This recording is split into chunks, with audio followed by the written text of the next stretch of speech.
আপনি এত রাতে আমাদের সাথে শ্রীলঙ্কা থেকে যুক্ত হয়েছেন। আমরা আপনার কাছে মূলত জানতে চাচ্ছি, যেহেতু আপনি শ্রীলঙ্কায় রয়েছেন, আমরা শ্রীলঙ্কার যে অর্থনৈতিক মন্দা সেই বিষয়গুলো জানি। এখন সেখানকার পরিস্থিতি কি, তারা কিভাবে ঘুরে দাঁড়িয়েছে এবং তাদের যে জীবনযাত্রা সেই বিষয়টি বলবেন। পাশাপাশি আমাদের রমজানের কারণে সেখানে খুব কম সংখ্যক হলেও মুসলিম রয়েছে, সেখানে কি কোনো প্রকার ছাড় দেওয়ার ব্যাপার বা কোনো প্রকার সিম্প্যাথি গ্রো করছে কিনা ব্যবসায়ীদের মধ্যে, বা সেখানের অবস্থাটি কি সার্বিকভাবে সেটি একটু যদি বলেন। ধন্যবাদ আপনাকে।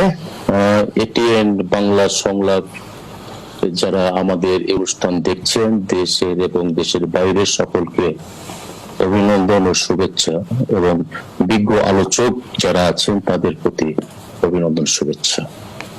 আমি শ্রীলঙ্কায় রয়েছি। শ্রীলঙ্কার আসলে জীবনযাপন খুবই করুণ অবস্থা বর্তমান। আপনারা জানেন ইউক্রেন রাশিয়া যুদ্ধ এবং বর্তমান বৈশ্বিক যে মন্দাবস্থার মধ্যে শ্রীলঙ্কার আর্থিক অবস্থা খুবই করুণ।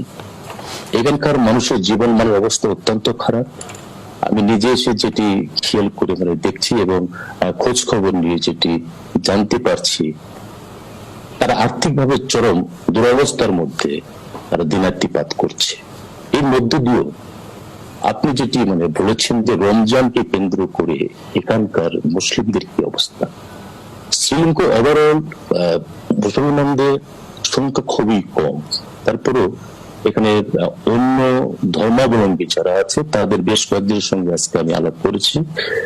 তাদের স্বাদ আছে কিন্তু সাধ্য নেই, কিন্তু তারা 2019 সালের আগে রমজান উপলক্ষে, রমজান মাস আসলে মুসলিমদের ক্ষেত্রে তারা বিভিন্ন রকম ছাড় তারা দিয়ে থাকতো বলে আমাকে তারা জানিয়েছেন, কিন্তু এবারে সে সুযোগটি নেই।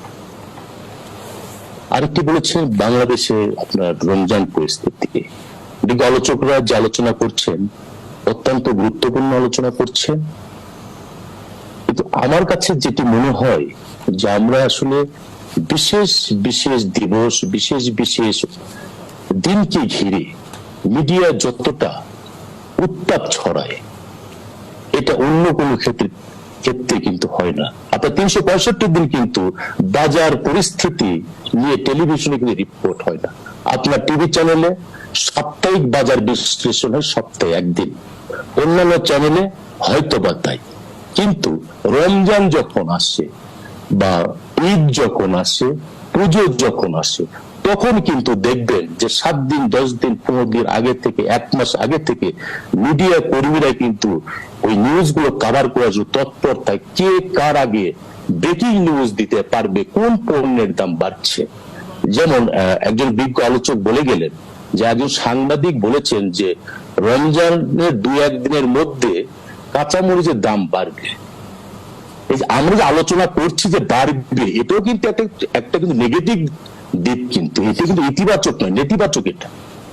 তার কারণটা হচ্ছে যে আমরা এতদিনে এই সংযমের মাস, রমজান মাস সংযমের মাস, সংযম করার ক্ষেত্রে আমাদের যতটা না প্রচেষ্টা আছে, সংযম ভাঙ্গার ক্ষেত্রে তার চেয়ে বেশি অসম প্রতিযোগিতা রয়েছে।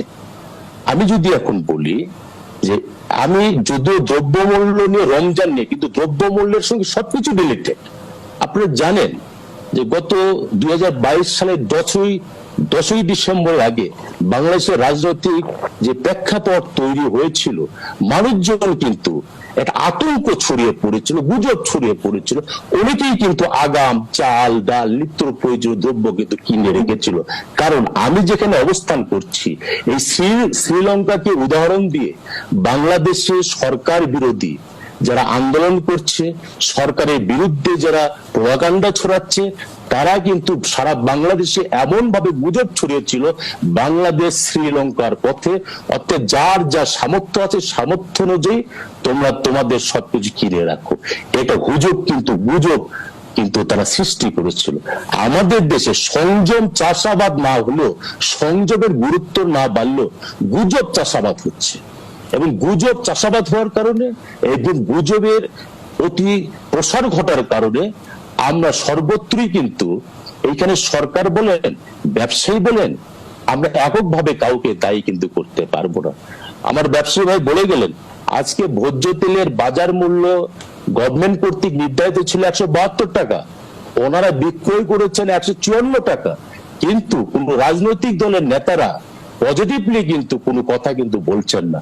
মিডিয়াতে যারা আপনার আলোচনায় আসছেন তারা কিন্তু সেই পজিটিভ কথাটা কিন্তু বলছেন না। যে ভোজ্য তেলের ব্যাপারে কিন্তু আলোচনা হয়নি যে ভোজ্য তেল খুব ঊর্ধ্বগতিতে রয়েছে, সেটি কিন্তু আমরা বলছি না। ভোজ্য তেল আপনার ঊর্ধ্ব গতি নয়, কিন্তু নিম্ন গতি হচ্ছে, সেটিও তো আপনার হাইলাইট করা উচিত। তাহলে একটার দাম যখন আপনার পড়ে যাচ্ছে, তো আলটিমেটলি আরেকটা দাম কিন্তু পড়ে যাবে। যেমন আরেকজন বললেন যে সোলার দাম আপনার 5-7 রোজার পর থেকে সোলার দাম কিন্তু পড়তে কিন্তু শুরু করবে, আরো পড়ে যাবে, সব জিনিসের দাম আস্তে আস্তে পড়ে যাবে। আমার কাছে যেটি মনে হয় যে আমরা আসলে একটা প্যানিক গ্রো করে আমরা মানে যার যে সামর্থ্য আছে সামর্থ্য অনুযায়ী পুরো রমজান মাসের বাজার করার চেষ্টা করি। আমরা একসাথে ছোলা কিনি, একসাথে চিনি কিনি, একসাথে যে যে দ্রব্যগুলো বাড়িতে রেখে আমরা খেতে পারি সেই জিনিসগুলো আমরা যখন একসাথে কেনার জন্য এবং বড় পরিমাণে ক্রয় করার জন্য আমরা যখন বাজারে যাই, তখন আলটিমেটলি কিন্তু একটা চাপ পড়ে, একটা প্রভাব পড়ে। অসংখ্য ধন্যবাদ। আমরা আপনার বক্তব্য একেবারে স্পষ্ট। আপনি বলছেন যে ক্রেতাদের যে আচরণগত বিষয়, সেই জায়গায় একটা পরিবর্তন। ক্রেতাদের আচরণ তো আছে, কিন্তু সেখানে যুক্ত হয়েছে এখানে রাজনৈতিক যেটা অস্থিরতা রয়েছে। সরকারের উন্নয়ন